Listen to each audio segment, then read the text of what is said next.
सूरज की हल्की हल्की किरणें नदी पर पड़ रही थीं। पानी में सुनहरी चमक थी। गांव में सुबह की चहल पहल शुरू हो गई थी, लेकिन बड़े भाई हरिराम के घर में हमेशा की तरह कड़क आवाज गूंज रही थी। अरे ओ शिवा, उठ जा, कब तक सोता रहेगा? देख, मैं तुझसे बड़ा हूं।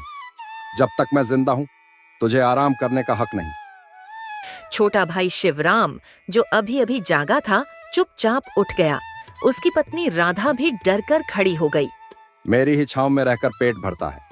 घर भी मेरे नाम का, खेत भी मेरे नाम का। तेरा तो कुछ भी नहीं है शिवा। याद रख, अगर मेरा दिल बड़ा ना होता तो तू सड़क पर बैठा होता। अब क्या, तेरी औकात क्या है? तेरा तो कुछ भी नहीं है शिवा। कभी आईने में देखा है खुद को? तू तो बस मेरा दिया हुआ एक टुकड़ा है, जो भीख की तरह मैं तुझे डाल देता हूं। याद रख, अगर मेरा दिल इतना बड़ा ना होता तो आज तू सड़क पर भीख मांगता फिरता। हरिराम हर रोज उसे ताने देता। शिवराम चुप था। उसने कभी जवाब नहीं दिया। उसके माता पिता बचपन में ही मर गए थे। बड़ा भाई ही उसे पाल पोस कर बड़ा कर लाया था। लेकिन जैसे जैसे हरिराम की उम्र और दौलत बढ़ी, उसका दिल सिकुड़ता चला गया। हरिराम की पत्नी भगवती भी वैसी ही थी, हमेशा ताने देती। देखिए जी, बारिश आने वाली है। कह दीजिए इस निकम्मे से, इस कामचोर से कि जल्दी से घर के बाहर का कीचड़ साफ कर दे। सारे गांव वाले हमारे घर के सामने से ही तो गुजरते हैं। अगर रास्ता गंदा हो गया तो लोग क्या कहेंगे? कहेंगे कि इतने बड़े खेत, इतने मवेशी, इतना सोना रखने वाले हरिराम के घर के आगे कीचड़ भरा पड़ा है। लोग हंसेंगे हम पर। इज्जत का भी कोई मोल होता है, लेकिन इसको क्या फर्क पड़ता है? इसे तो बस रोटी चाहिए खाने को, चाहे घर की इज्जत मिट्टी में मिल जाए। सुबह से पड़ा हुआ है जैसे कोई राजा हो। रोज इसे देखकर मन जलता है। घर में पालतू जानवर भी इससे ज्यादा काम के होते हैं। कहिए इससे उठे और साफ करे, वरना बारिश में ये सारा कीचड़ अंदर तक आ जाएगा और गांव वालों के सामने हमारी नाक कट जाएगी। सुन लिया ना शिवा? जा, घर के आगे का रास्ता साफ कर। और सुन, मवेशियों के लिए चारा भी काट ला। मुझे खेत देखने जाना है, वहां भी काम होगा। शिवराम चुपचाप बाहर निकल गया। उसका दिल भारी था। हर दिन भाई की बातें उसे तोड़ रही थीं, लेकिन फिर भी वह यही सोचता, भैया ने ही तो पाला है, उनका हक भी है डांटने का। बारिश की बूंदें अब धीरे धीरे गिरने लगी थीं। आसमान में घने काले बादल थे। बूढ़ी दादी कह रही थीं, अरे नदी का पानी बढ़ेगा आज, ईश्वर सबकी रक्षा करे। हरिराम खेत की ओर निकल पड़ा। जाते जाते शिवराम से बोला, सुन, अगर बारिश तेज हुई और नदी का पानी घर तक आ गया तो सबसे पहले मेरे मवेशी बचाना। तेरा सामान तो वैसे भी कोई काम का नहीं, पर मेरी गाय भैंसें मर गईं तो नुकसान मेरा होगा। शिवराम की आंखों में आंसू आ गए, पर उसने सिर झुकाकर कहा, ठीक है भाई, जैसा आप कहें। आपका हर हुक्म सर आंखों पर। और हाँ, अगर खाना खाने का मन करे तो पहले मुझे खिला देना, तू बाद में खा लेना, समझा? यह कहकर वह चला गया। बारिश अब तेज होने लगी थी। आसमान में बिजली कड़क रही थी। शिवराम ने जल्दी जल्दी घर के बाहर का रास्ता साफ किया। फिर मवेशियों के लिए चारा काटने चला गया। मन ही मन उसने भगवान से कहा, हे प्रभु, इस बारिश में हमारे घर बचे रहें। भले ही मेरा कोई सामान बह जाए, पर भाई का घर बचा लेना। उनके पास तो सब कुछ है, मैं तो जहां भी जाऊंगा रह लूंगा। उसकी दया और भोलापन देखकर मानो बादल भी रो पड़े। बारिश और तेज होने लगी थी, लेकिन हरिराम को अपने खेत की चिंता थी। उसने दूर से देखा, पानी खेतों में भर चुका था, मगर उसके मन में सिर्फ एक ही बात थी, अब की बार फसल मरी तो शिवराम को काम से निकाल दूंगा। उसके पेट पर बोझ उठाने की ताकत मुझ में नहीं। उसके मन का घमंड और लालच बारिश के पानी से भी ज्यादा गहरा था। बारिश की बूंदें अब तेज होकर मूसलधार बन चुकी थीं। गांव के लोग अपने अपने घरों को मजबूत करने में लगे थे। नदी का पानी उफन कर किनारों से बाहर आने लगा था। उसी समय हरिराम घर लौट आया। मूड और भी खराब था। खेत का आधा हिस्सा पानी में डूब चुका था। आते ही उसने देखा, शिवराम ने चारा काटा नहीं था। दरअसल बारिश इतनी तेज थी कि शिवराम खुद भीगकर कांप रहा था, लेकिन हरिराम को उसकी हालत से कोई फर्क नहीं पड़ा। उसने गुस्से से चिल्लाकर कहा, निकम्मे, जब देखो तब भीगता रहता है। चारा नहीं काटा, अब मवेशी भूखे मर जाएंगे। तू किस काम का है आखिर? भाई, बारिश बहुत तेज थी, माफ कर दो, मैं अभी काट लाता हूँ। हरिराम की आंखों में घमंड और नफरत भर गई। उसने एक जोरदार लात शिवराम के पेट में मारी। शिवराम गिर पड़ा। उसकी पत्नी राधा दौड़ती हुई आई, लेकिन हरिराम ने उसे भी धक्का दे दिया। बंसी, उनका छोटा बेटा, जोर जोर से रोने लगा। बस, बहुत हो गया। आज से ये घर तेरा नहीं, निकल जा यहाँ से। मैं तुझ पर और तेरे परिवार पर एक दाना भी खर्च नहीं करूंगा। निकल जा मेरे घर से। शिवराम की पत्नी गिड़गिड़ाती रही। भैया, हाथ जोड़ती हूँ, ऐसा मत करो, बारिश हो रही है, हम कहाँ जाएंगे इस वक्त? देखो भैया, हमारा तो कोई नहीं है, ये घर ही हमारा आसरा है। अगर इसे भी छोड़ देंगे तो छोटा बच्चा कहाँ सिर छुपाएगा? भैया, भगवान के लिए, इतनी रात में, इतनी ठंडी में कहाँ जाएंगे हम? सड़क पर मर जाएंगे भैया। आपको जो चाहे सजा दे दीजिए, काम का दोहरा बोझ दे दीजिए, लेकिन घर से मत निकालो। जहां मर्जी जाओ, नदी में डूब मरना है तो मर जाओ, मुझे कोई फर्क नहीं पड़ता। ये घर मेरा है और इसमें रहने का हक भी सिर्फ मेरा है। बारिश की बूंदें अब शिवराम के आंसुओं के साथ मिल चुकी थीं। वह चुपचाप उठा। उसके गीले कपड़े उसके शरीर से चिपक रहे थे। उसने अपनी पत्नी और बेटे को साथ लिया और निकल पड़ा। उसकी पत्नी की आंखें लाल थीं, लेकिन उसने भी कुछ नहीं कहा। दोनों घर से बाहर निकल गए। बाहर ठंडी हवा चल रही थी। बारिश में उनके पैर कीचड़ में धंस रहे थे। बच्चे का शरीर ठंड से कांप रहा था। रात का अंधेरा उतर आया था। गांव के लोग खिड़कियों से देख रहे थे, पर किसी की हिम्मत नहीं हुई कुछ बोलने की। हरिराम से सब डरते थे। शिवराम धीरे धीरे नदी की ओर बढ़ गया। नदी किनारे थोड़ी सी ऊंचाई थी, जहां बरगद का बड़ा पेड़ था। वहीं पर एक पुरानी झोपड़ी थी। उसी पेड़ के नीचे उसने पत्नी से कहा, यहीं रुकते हैं राधा। देखो, ये पेड़ की जड़ें भले ही बाहर निकल आई हैं, ये झोपड़ी भी पुरानी और टूटी फूटी है, लेकिन हमारे लिए ये भी किसी महल से कम नहीं है। कम से कम हमारे सिर पर एक छत तो होगी। ईश्वर ने हमें हर मुश्किल से बचाया है राधा, आज भी बचाएंगे। मुझे पूरा भरोसा है, हमारे दुख के दिन जल्दी ही खत्म होंगे। हमें बस हिम्मत नहीं हारनी है। जब तक ये सांसें चल रही हैं, मैं तुझे कभी भी खुले आसमान के नीचे सोने नहीं दूंगा। सुनिए जी, हमने किसी का क्या बिगाड़ा था? हम तो हमेशा सबका भला ही चाहते थे, फिर भी भैया ने हमें क्यों निकाल दिया? उनका दिल इतना कठोर कैसे हो गया? हम तो अपने हक का भी नहीं मांग रहे थे, बस 2 रोटी और सिर छुपाने की जगह चाहिए थी। क्या यही हमारा कसूर था? भगवान ही जाने अब हमारा क्या होगा। राधा, मत रो, मत रो। देखो, बंसी को ठंड लग जाएगी, उसका बदन कांप रहा है। अगर तू ऐसे टूट जाएगी ना, तो मैं भी कमजोर पड़ जाऊंगा। मैं अभी जाता हूं गांव के बाहर, वहां पेड़ के नीचे सूखी घास पड़ी थी, वहीं ले आता हूं। देख लेना, इसी बारिश में, इसी ठंडी रात में हम अपना घर सजाएंगे।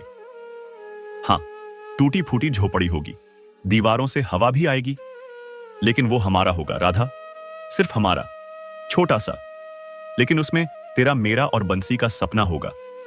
मुझे यकीन है भगवान हमें देख रहे हैं। एक दिन यही बारिश हमारी खुशियों की भीगी भीगी सौगात लेकर आएगी। वह उठा और घने अंधेरे में चला गया। उसकी पत्नी अपने भीगे बेटे को सीने से लगाकर बैठ गई। आसमान से बिजली चमक रही थी। बरगद के पत्ते झड़ रहे थे, पर उसी पेड़ के नीचे एक टूटे परिवार ने नया जीवन शुरू करने की ठानी थी। बारिश की बूंदें थमती नहीं थीं। शिवराम, राधा और बंसी नदी किनारे बरगद के पेड़ के नीचे झोपड़ी में बैठे कांप रहे। बंसी भूख से रोने लगा। उसकी रोती आवाज सुनकर राधा भी रो पड़ी।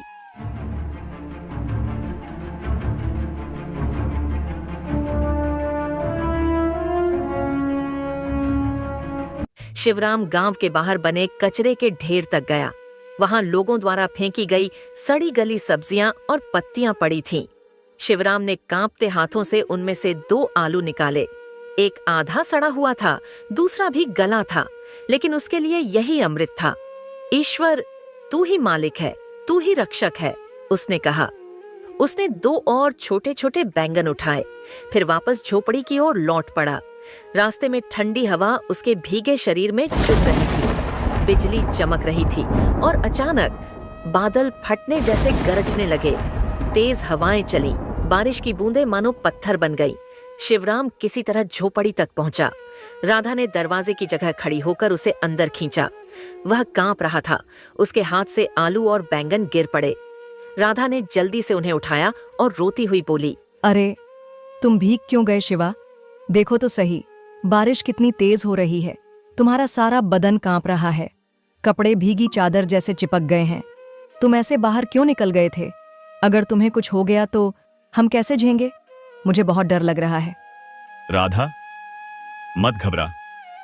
आग तो नहीं जला सकते इस बारिश में, पर देखो मैं कुछ भुट्टे ले आया हूं, इन्हें ऐसे ही खा लेना। भले ही कच्चे हैं, लेकिन तुम्हें और बंसी को थोड़ी ताकत तो मिलेगी। मैं ठीक हूं राधा, मुझे भूख नहीं है, ठंड भी नहीं लग रही। बस तुम दोनों खा लो, तुम्हें मजबूत रहना होगा। तुम्हारे लिए ही तो मैं सांसें ले रहा हूं। तभी अचानक जोरदार हवा चली और झोपड़ी की आधी छत उड़ गई। ठंडा पानी भीतर गिरने लगा। बंसी डर से रोने लगा। राधा भी कांप गई। बारिश का कहर बढ़ता ही जा रहा था। हर तरफ अंधेरा, ठंडी हवा, बिजली की डरावनी चमक और उस वीरान झोपड़ी में 3 बेसहारा लोग। लेकिन शिवराम का दिल कह रहा था, भगवान, मेरी सांसें ले लेना, पर इन्हें बचा लेना। ईश्वर, तू ही मालिक है, तू ही रक्षक है। तेरे ही भरोसे तो ये सांसें चल रही हैं। आज हमारे पास कुछ भी नहीं बचा, ना घर, ना ठिकाना, ना ही कोई सहारा। बस तेरा नाम है जिसके सहारे हम जी रहे हैं। हे प्रभु, अगर हमने कभी कोई पाप किया हो तो माफ कर देना, लेकिन मेरे बच्चों को इस सर्दी और भूख से बचा लेना। तू ही हमारा सहारा है, तू ही हमें हिम्मत देता है। जब जब दुनिया ने मुंह मोड़ा है, तभी तेरा हाथ हमारे सिर पर महसूस हुआ है। इस बार भी हमें अकेला मत छोड़ना। उस रात उसने ठंड से कांपते हुए अपनी भीगी पत्नी और बेटे को सीने से लगाए आंखें बंद कर लीं। बारिश की बूंदें जैसे उसके चेहरे पर पड़ते हुए कह रही थीं, संघर्ष तो अभी शुरू हुआ है। बारिश लगातार 3 दिनों से हो रही थी। नदी का पानी किनारे तोड़कर बहने लगा था। झोपड़ी की दीवारें गीली होकर गल रही थीं। छप्पर टपक रहा था। अंदर बंसी ठंड और भूख से कांप रहा था। राधा का भी बुरा हाल था। उसकी आंखों के नीचे काले गड्ढे पड़ गए थे। 3 दिनों से उनके पेट में भरपेट खाना नहीं गया था। उस रात तेज हवा और बारिश की आवाज से झोपड़ी कांप रही थी। राधा ने कांपती आवाज में कहा, सुनिए जी, अब क्या होगा? देखिए ना, ये झोपड़ी भी कब गिर जाए कुछ भरोसा नहीं। हर तरफ से पानी टपक रहा है। अगर ये गिर गई तो हम कहाँ जाएंगे? बंसी को देखिए, उसे तेज बुखार है, उसकी सांस भी भारी हो रही है। उसके लिए तो दूध तक नहीं है हमारे पास। हम आखिर कब तक यूं ही जिंदा लाशों की तरह जीते रहेंगे? राधा, मैं भैया के पास जाऊंगा। जो भी हो, बच्चे की जान तो बचानी ही है। मैं उनसे थोड़ा सा दूध ही तो मांगूंगा। अगर उनका दिल पिघल जाए तो शायद बंसी बच जाए। भले ही मुझे कुछ भी सुनना पड़े, पर मैं जाऊंगा। भैया वापस घर लेंगे हमें? सच कहूं तो अगर आपके भाई ने आपको आपके हिस्से की जमीन दी होती तो आज हमारे पास भी एक मजबूत घर होता। लेकिन उन्हें तो बस यही लगा कि आपको पाला पोसा है तो आपके माँ बाप के हिस्से की जमीन पर भी उनका हक है। उन्होंने तो कभी ये जरूरी ही नहीं समझा कि वो जमीन आपकी भी थी। और आपने भी तो कभी अपना हिस्सा नहीं मांगा। क्यों? क्या हमारी जिंदगी की कोई कीमत नहीं? राधा, भैया ने मुझे पाल पोस कर बड़ा किया है। मेरे माता पिता के मरने के बाद उन्होंने ही तो मुझे सहारा दिया। अगर इस एहसान के बदले उन्होंने मेरी जमीन ले ली तो क्या हुआ? मैं भाई से कभी अपना हिस्सा नहीं लेना चाहता। जो दिया ईश्वर ने दिया, जो नहीं दिया वो भी उनकी मर्जी। अगर मेरे नसीब में होगा तो ईश्वर खुद देंगे। लेकिन मैं अपने भाई से कुछ मांगकर उनका सिर झुकाना नहीं चाहता। पर आज बच्चे की जान बचाने के लिए मुझे उनकी मदद लेने जाना ही होगा। शिवराम के दिल में भी यही उम्मीद थी। वो रात में ही अपना निकल पड़ा। रास्ते में घुटनों तक पानी था। बिजली की चमक में सब और भी डरावना लग रहा था। गांव के कच्चे रास्तों पर फिसलन थी, लेकिन उसके कदम नहीं रुके। वह भाई के घर पहुंचा। दरवाजा बंद था। अंदर से बातों की आवाज आ रही थी। भैया, दरवाजा खोलो। अंदर हरिराम अपनी पत्नी भगवती के साथ बैठा गर्म दूध पी रहा था। अब ये कौन आ गया इस तूफानी बारिश में? दिन भर की मेहनत के बाद चैन से बैठा भी नहीं जाता। हर वक्त कोई ना कोई मुसीबत दरवाजे पर आ खड़ी होती है। कौन होगा इतनी रात को? और अगर भीग भी रहा है तो मुझे क्या? सबको मेरी ही चौखट दिखती है क्या? जाओ जहां जाना है, मुझे कोई मतलब नहीं। जाके मरे बाहर। हरिराम उठा, दरवाजा खोला। सामने शिवराम को देखकर उसका चेहरा तमतमा गया। उसने तिरस्कार भरी नजरों से पूछा, क्यों आया है यहाँ? क्या चाहिए तुझे इस वक्त? दिन हो या रात, हर वक्त भीख मांगने चला आता है, जैसे हमारी ही छाती पर मूंग दलनी है तुझे। बोल क्यों आया है? भैया, बंसी को तेज बुखार है। 3 दिन से बारिश में भीगा पड़ा है। उसका पूरा बदन ठंडा पड़ रहा है। उसके पास ओढ़ने को कुछ नहीं है, खाना भी नहीं है। झोपड़ी कभी भी गिर सकती है। भैया, कुछ अनाज दे दो, कोई पुरानी चादर ही दे दो। बच्चा है भैया, उसकी जान बचानी है। हम कहीं और नहीं जाएंगे, बस उसकी सांसें चलती रहें। इतनी सी दया कर दो। सुनो जी, देखिए तो ये फिर आ गया भीख मांगने। निकम्मा कहीं का। काम धंधा तो है नहीं, बस दूसरों के दरवाजे पर हाथ फैलाना आता है। अरे हट, हमारे पास भी खाने को कुछ नहीं है, समझे? और सुन, भगवान के नाम पर मत आना बार बार। जो अपनी बीवी बच्चों का पेट नहीं पाल सकता, उसे तो मर ही जाना चाहिए। चल निकल यहाँ से, हमारा सिर मत खा। भैया, एक बार बंसी को देख लो, छोटा सा है, मर जाएगा तो। निकल जा यहाँ से। मरना है तो मर जाए, मुझे क्या फर्क पड़ता है? तू जिए या मरे, मेरी जिंदगी पर कोई असर नहीं पड़ने वाला। हर बार रोनी सूरत लेकर चला आता है, जैसे तेरे जिम्मे का मैं ही सब कुछ हूं। निकल यहां से।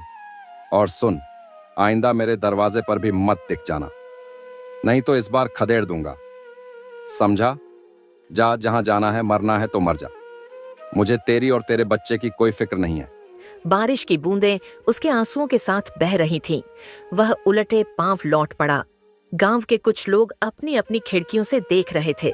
शिवराम ने एक घर के आगे जाकर मदद मांगी। घर के मालिक ने तिरस्कार से कहा, जब तेरा अपना भाई ही तुझ पर दया नहीं कर रहा तो हम क्यों करें? निकल यहाँ से। आखिरकार वह टूटे दिल से, भीगे कपड़ों और खाली हाथों के साथ फिर उसी नदी किनारे की झोपड़ी में लौट आया। राधा ने उसके चेहरे की हालत देख ली। उसने कुछ नहीं पूछा। दोनों की आंखों से आंसू चुपचाप बहते रहे। बाहर बारिश और तेज हो गई थी। बिजली की कड़क सुनाई दे रही थी। दूर आसमान में बादल गरज रहे थे। ऐसा लग रहा था जैसे आसमान भी रो रहा हो, इंसान की बेदिली और लालच पर। बच्चे के लिए खाने का इंतजाम करने वो फिर से निकला। रात अंधेरी थी। रास्ते में गांव के बाहर पीपल के पेड़ के नीचे उसने एक बूढ़ी अम्मा को देखा। उसके शरीर पर एक फटी पुरानी धोती थी। उसके बाल भीगे हुए थे। उसके होंठ कांप रहे थे और आंखों में बेबसी थी। वह पूरी तरह भीग चुकी थी। शिवराम का दिल रो उठा। उसने झुककर पूछा, अम्मा, यहाँ क्यों खड़ी हो इतनी बारिश में? भीग जाओगी। तुम्हारा ये पतला सा कपड़ा भी सारा भीग गया है। चलो कहीं छांव में बैठ जाओ, ठंड लग जाएगी। अम्मा, कुछ तो बोलो, इतनी रात को यहाँ अकेली क्यों खड़ी हो? बेटा, कई दिनों से कुछ खाया नहीं। भीख मांगने गांव गई थी, मगर किसी ने कुछ नहीं दिया। किसी के पास 2 वक्त की रोटी भी नहीं बची, या शायद किसी का दिल ही मर गया है। अब ये बूढ़ा शरीर जवाब दे रहा है। खड़े खड़े भी सांस नहीं ली जा रही। हाथ पैर सुन्न हो गए हैं। पेट में भी कुछ नहीं। लगता है बेटा, अब भगवान ही बुला लेंगे। आज शायद आखिरी रात है, पर कोई बात नहीं। भगवान के पास जाऊंगी तो शायद वहां भूखा ना रहूं। शिवराम की आंखों से आंसू बह निकले। उसने कांपते हाथों से अपनी भीगी जेब टटोली। उसमें गांव के कचरे से मिले 2 छोटे आलू थे, जिन्हें वह बंसी और राधा के लिए लाया था। लेकिन अम्मा की हालत देखकर उसका दिल भर आया। उसने दोनों आलू बूढ़ी अम्मा के हाथों में रख दिए। अम्मा ने कांपते हाथों से आलू पकड़े और आंसुओं से भीगे हुए चेहरे से मुस्कुराई। बेटा, तूने आज मेरी जान बचा ली। लोग अपने बच्चों के मुंह से निवाला नहीं छीनते, लेकिन तूने अपनी पत्नी बच्चे का निवाला मुझे दे दिया। भगवान तुझे बहुत देगा। अम्मा, मेरे नसीब में देने के लिए कुछ भी नहीं है। ये तो बस मेरी मजबूरी और लाचारी है। मैं खुद किसी से मांगता फिर रहा हूं, भला तुम्हें क्या दे सकता हूं? काश अम्मा, काश मेरे हाथ में भी कुछ होता तो तुम्हारे पैरों में रख देता। मैं तुझे आशीर्वाद देती हूँ बेटा। बोल, क्या चाहिए तुझे? जो मेरे बस में होगा वो दूंगी। बूढ़ी हूँ, हाथ खाली हैं, पर दुआएं देने की ताकत तो अभी बाकी है। अम्मा, आप भी मजाक कर रही हो? भला आप क्या दे सकती हो मुझे? लेकिन अगर सच में कुछ मांग सकता तो एक पक्का घर मांगता। अम्मा, एक ऐसा घर जिसकी छत से पानी ना टपके, जिसके अंदर मेरी राधा और मेरा बंसी भीगे नहीं, ठंड से कांपे नहीं। बस एक पक्का घर, यही सपना है मेरा। जा बेटा जा, जो तूने मांगा है वो तुझे जरूर मिलेगा। आज मेरी एक इच्छा पूरी हुई है, पर तेरा सपना अधूरा नहीं रहेगा। ये मेरा आशीर्वाद है। ईश्वर तेरी ये इच्छा पूरी करेंगे। जा बेटा, तेरे दुख के दिन खत्म होंगे। शिवराम को लगा अम्मा शायद बुढ़ापे में भ्रमित हो गई हैं। वह चुपचाप आगे बढ़ गया। उसकी आंखों से आंसू बह रहे थे, लेकिन दिल हल्का था कि उसने किसी भूखे को खाना तो खिलाया। जब वह वापस अपनी झोपड़ी के पास पहुंचा तो उसकी आंखें फटी की फटी रह गईं। जहां वह टूटी फूटी झोपड़ी छोड़कर गया था, वहां अब एक बड़ा सा पक्का घर खड़ा था। लाल ईंटों की दीवारें, मजबूत छत, खिड़कियां और सामने एक छोटी सी ओसारी थी जहां राधा बैठी थी। उसके चेहरे पर हैरानी और खुशी दोनों थीं। राधा ने शिवराम को देखकर रोते हुए कहा, सुनिए जी, ये घर कहाँ से आया? जब तू गया था तब तो कुछ नहीं था। अचानक बिजली खड़ी, बादल गरजे और फिर ये घर जैसे भगवान ने बना दिया हो। शिवराम की आंखों से आंसू बह निकले। उसने आसमान की ओर देखा। बारिश की बूंदें अब भी गिर रही थीं, पर उसे ऐसा लगा जैसे ईश्वर खुद उसे छू कर कह रहे हों, तेरी दया और सच्चाई का फल तुझे मिल गया शिवराम। आज मुझे एक बूढ़ी अम्मा मिली थी, शायद वही फरिश्ता थी। मैंने उन्हें 2 आलू दे दिए और उन्होंने ये वरदान दिया। ये उनका आशीर्वाद है। उस रात पहली बार शिवराम और राधा ने एक पक्के सुरक्षित घर की छत के नीचे बैठकर ईश्वर को धन्यवाद दिया। बाहर बारिश थी, हवा थी, बिजली थी, पर उनके दिलों में सिर्फ शांति और कृतज्ञता थी। अगले दिन गांव में हल्ला मच गया। हर कोई यही चर्चा कर रहा था, अरे वो नदी किनारे वाला शिवराम, उसकी टूटी झोपड़ी की जगह बड़ा सा पक्का घर बन गया है, वो भी रातों रात। कहते हैं किसी बूढ़ी अम्मा ने उसे वरदान दिया, किस्मत बदल गई उसकी। ये बात हरिराम और उसकी पत्नी भगवती के कानों तक भी पहुंची। वे दोनों दरवाजे पर बैठे थे। तब एक औरत ने आकर कहा, भाभी सुना, शिवराम का घर बन गया, वो भी बड़ा सा पक्का घर। किसी बूढ़ी साध्वी ने चमत्कार कर दिया। अब वो आराम से रहेगा। भगवती का चेहरा गुस्से से लाल हो गया। उसने हरिराम की ओर देखा। देखा जी, जिस निकम्मे को अपने घर से निकाला वो आज राजा बन बैठा। सब गांव वाले भी उसकी बड़ाई कर रहे हैं। अगर उसने उस बूढ़ी को कुछ दे दिया और उसे चमत्कार मिल गया तो हम क्यों ना ढूंढे उसे, हमें भी वरदान मिल जाएगा। हरिराम का दिल भी जल उठा। उसका घमंड अब उसे कचोट रहा था। उसने तुर्श होकर कहा, हाँ, चलो उसे ढूंढते हैं। किस बूढ़ी ने उसकी किस्मत बदल दी? हम भी देंगे कुछ और मांगेंगे अपनी फसल की रक्षा, जमीन का विस्तार और भी बहुत कुछ। अगली सुबह हरिराम और भगवती गांव के बाहर निकल पड़े।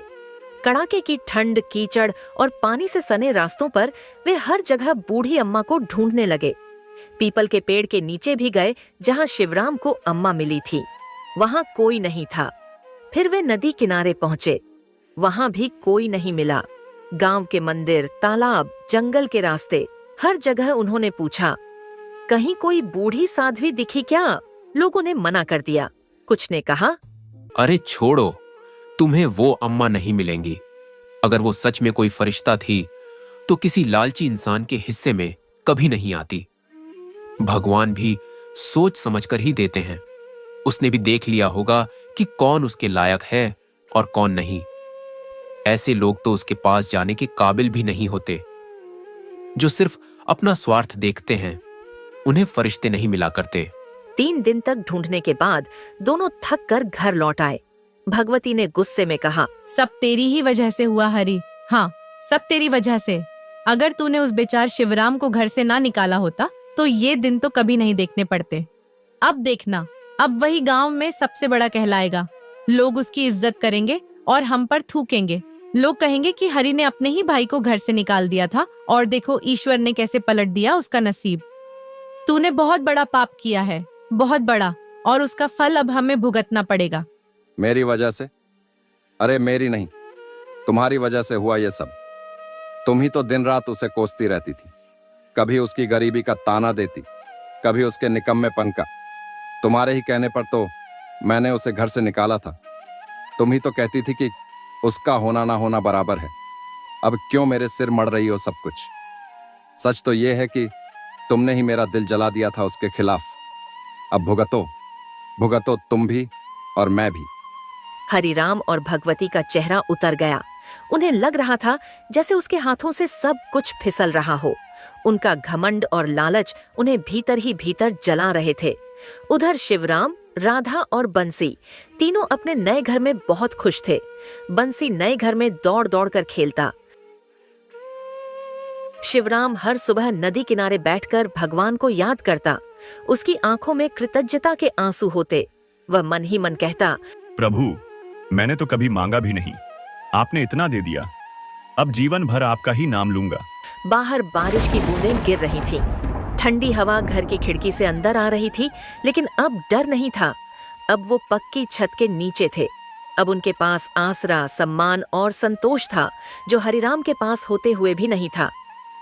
कहते हैं, पानी की तेज धारा और लालच दोनों का कोई भरोसा नहीं होता। नदी जब उफनती है तो अपने साथ मिट्टी, घर, पेड़ पौधे बहा ले जाती है, और इंसान जब लालच में डूबता है तो रिश्ते, अपनापन, संस्कार सब बहा देता है।